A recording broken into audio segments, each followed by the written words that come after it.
Nagsimula ng ulan, formal nang binuksan ang taunang PNP Sports Fest dito sa Campo Crame, kung saan narito ang mga kalahok mula sa iba't ibang unit ng PNP.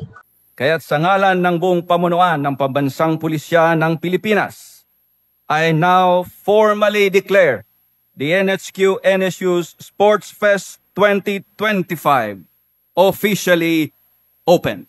Masiglang sinimulan ang PNP Sports Fest 2025 sa pamamagitan ng makulay na parada ng iba't ibang unit ng kapulisan sa PNP Transformation Oval sa loob ng Campo Crame.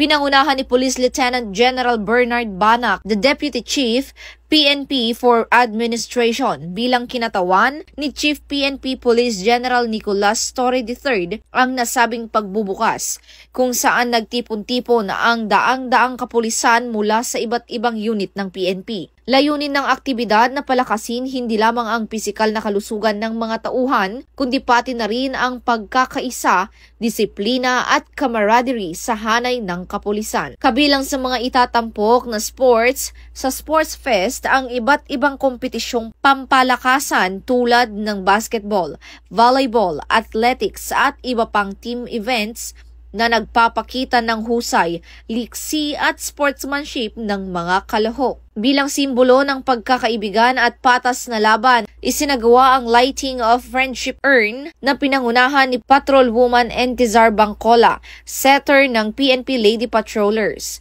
Sa panayam ng PNP Maritime Group na siyang kampyon noong nakaraang taon, inilahad ng kanilang kinatawan na ang naging sikreto ng kanilang tagumpay at ang kanilang paghahanda upang depensahan na ang korona sa taong ito. Sa ngayon ay patuloy ang aming exercise at pagsasanay sa iba't ibang mga larangan ng sports. Katulad po ng ating tagupwar na kami undefeated na, hindi na kami matalo ng ibang mga unit.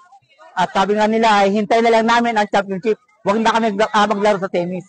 Actually, itong activity na ito, Sports Fest, yearly naman itong ginagawa. And this is an opportune time for all of us to get together, mag-enjoy, and at the same time,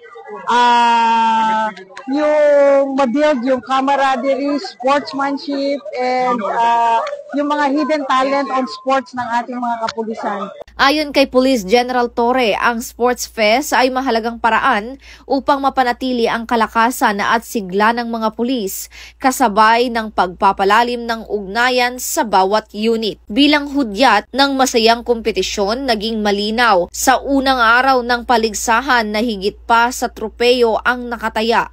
Ito ay ang pagpapatibay ng samahan, pagpapalakas ng moral at pagpapakita ng iisang layunin sa serbisyo at bayan. Mula rito sa Campo Crame, ako ang inyong PNN correspondent, Patrolwoman Fe Octaviano, alagad ng batas, tagataguyod ng Balitang Pulis.